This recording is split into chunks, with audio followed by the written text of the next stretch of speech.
This is going to be a straightforward, easy, no-nonsense guide on how you can get the 2 Megapops achievement in Balloons Tower Authentic. Starting off, we're going to be on logs, we're going to be placing down a monkey sub here around 6, and we're going to be saving up money for Geraldo. On round 9, place down Geraldo behind this top middle log here so that it does not steal any pops whatsoever. On round 10, place down a pickles on the monkey sub here because the backlot of blue balloons on this round is going to give this a hard time. Set the monkey sub to strong so that it's always targeting the strongest most balloons, because in some cases you want the balloons to be slower rather than just popped if you are chasing a load of very fast balloons later on in the round.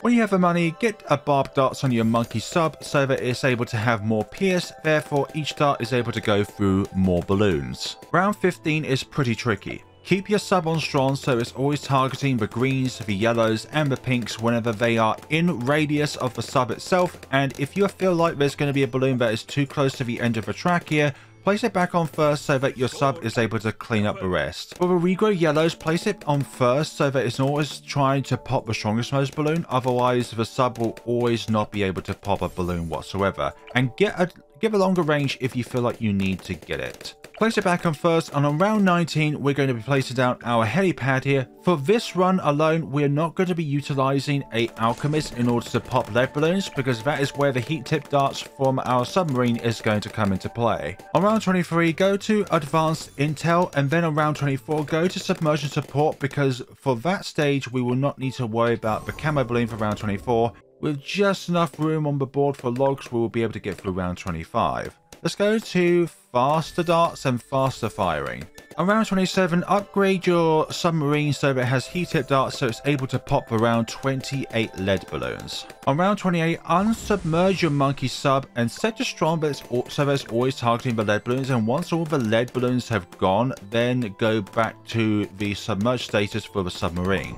Upgrade your heli pilot to quad darts, and as soon as you can get pursuit. Round 30, unsubmerge your submarine again, and likewise from round 28, once all of the lead balloons have gone, go back to submerged, and we will not need to unsubmerge the monkey sub ever again in this entire run. The reason why submersion support is so useful for 2 Megapop runs is because you can leave it submerged and it will not steal any balloons whatsoever as long as it's remained submerged. Also, it means it can decamouflage any balloons that enters its radius. On round 24, get yourself razor rotors, so now we do not need at all the means of unsubmerging this again in order to pop lead balloons, because razor rotors by default can pop lead balloons and frozen balloons. More camo balloons on round 36, don't worry, we have a submersion support here. Don't ever go plutonium reactor by the way, because then in its submerged status it will start doing damage.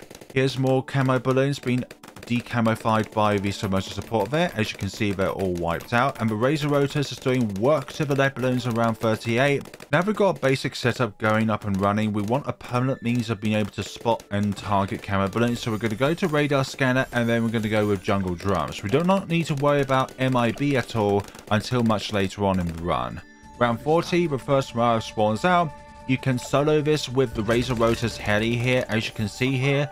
And now let's proceed to the point in which we're going to get Apache Dartship, because we don't need to worry about this run at all until we can get this amount of money. The reason for going bottom cross path rather than middle cross path for that innate camo detection is because bottom cross path enables us to fire faster and for our projectiles to travel further. If you feel like the balloons are going too far along the track, equip your heli pilot with a Jerry's Fire, and the Jerry's Fire aspect will contribute towards the heli pilot rather than contributing towards Geraldo himself. Please Ninja Kiwi, do not change the Jerry's Fire so that it then goes to... Okay, we're actually going to get ourselves Jerry's Fire now because they're making it very far along the track. At the end of round 50, we'll be able to afford Apache Dartship. So the next thing we're going to do is put down a engineer monkey here and upgrade it all the way to the overclock, which is the tier 4 middle path upgrade, so that we can dramatically increase the attack speed of our heli pilot here. Going to go all the way up to cleansing foam. Point the cleansing foam away so it doesn't accidentally pop any lead balloons. The Apache Dartship right now will be able to solo everything up until the early 80s, which is why we're getting the overclock so that we're able to save up enough money in order to afford the Apache Prime. On the beginning of round 60, we're able to afford overclock, and once it is available to activate, Hover over the heli pilot pad and then press your button in order to be able to apply the overclock to the Apache Starship. Round 63, it's going to be able to do this very, very easy. Round 63 is a very important round where there's a huge amount of ceramics all clumped up together. But with the setup we've got going on here, this is just dealing with it very easily. Also, I forgot to mention, but why we're doing this on logs, because it has the most amount of track length in comparison to any other track on the game aside some custom maps. But custom maps you can't get the 2 Megapops achievement on. Utilizing line of sight blockades is very important in order to put your supporting towers behind them so that if there are any balloons in which the tower would otherwise be able to target, won't be able to target because the line of sight is preventing it from being able to target those balloons.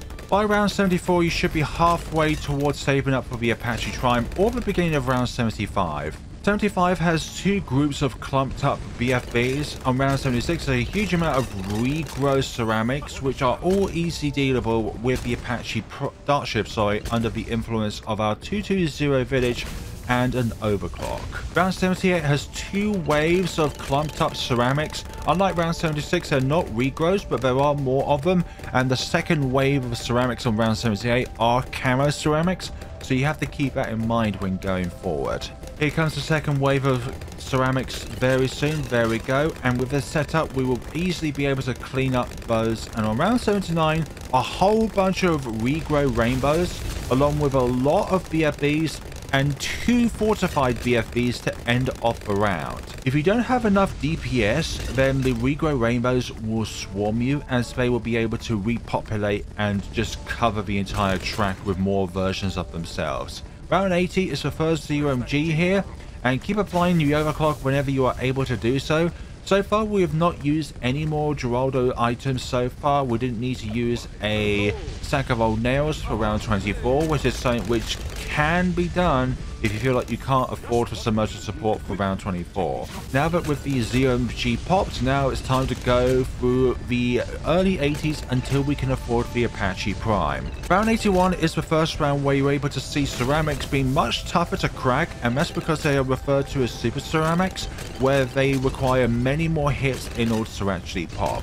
In round 81 onwards, the Moabs and the balloons, they get gradually faster as the rounds progress, but the ceramic health remains the same, but the Moabs gradually increase in health as well.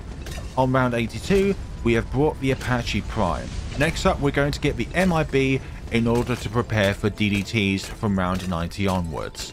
You're going to notice that with any tier 5 tower, the uptime for the overclock is only around 65 to 70% of the time, which is why you're going to need to keep in mind that sometimes you don't want to just always spam it in the later rounds in the 90s, but with the Apache Prime itself, you're not going to worry about that too much as they have enough power to punch, sorry. Once you have 8100, then get yourself the MIB when you can. I simply forgot to show that.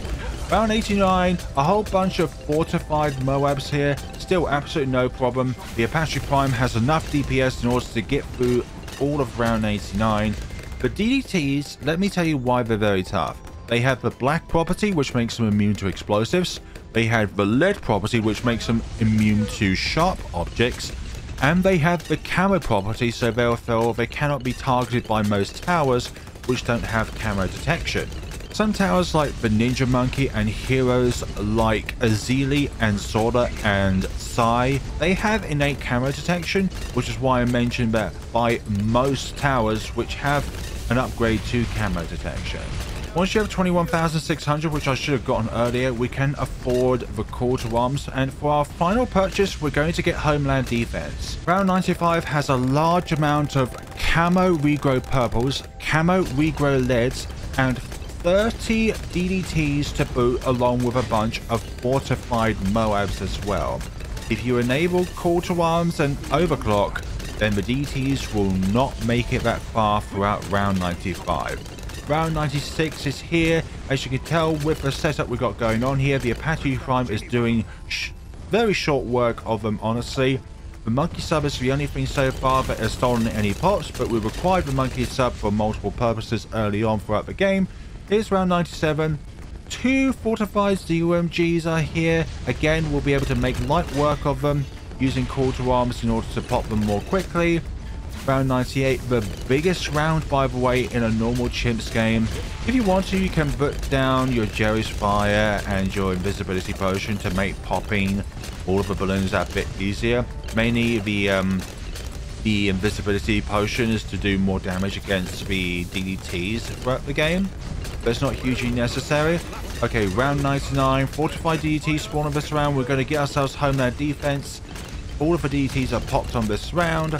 And now round 100 is here. Let's pop the bad and let us quickly end off this match. Have Overclock and Homeland Defense active, and we'll be making short work of the round 100 bad, along with the DDTs that you saw being instantly popped there, and the balloons themselves did not even make it out of the logs over here, which is not even like 25% of the map, or maybe it is 25% of the map, but it is a very easy guide on how to get the 2 Megapops achievement for yourself, using only 5 towers, no crowd control, with only the most difficult part of the entire run being the beginning game with the monkey sub and placing down Geraldo. You could also use heroes like Pat, but you would have to require the helipad itself to be in a different position of the map, like let's say with the bottom right here. And also this is a guide on how to do it without using Alchemist. Thank you all so much for watching. Let me know if you would like me to do a more difficult kind of easy guide, but still something that encroaches something like crowd control, which utilizes the glue gunner, the middle path, but ninja monkey here, along with other things here and there like the absolute zero. Thank you all so much for watching and take care of yourselves. Hopefully this has been helpful for you.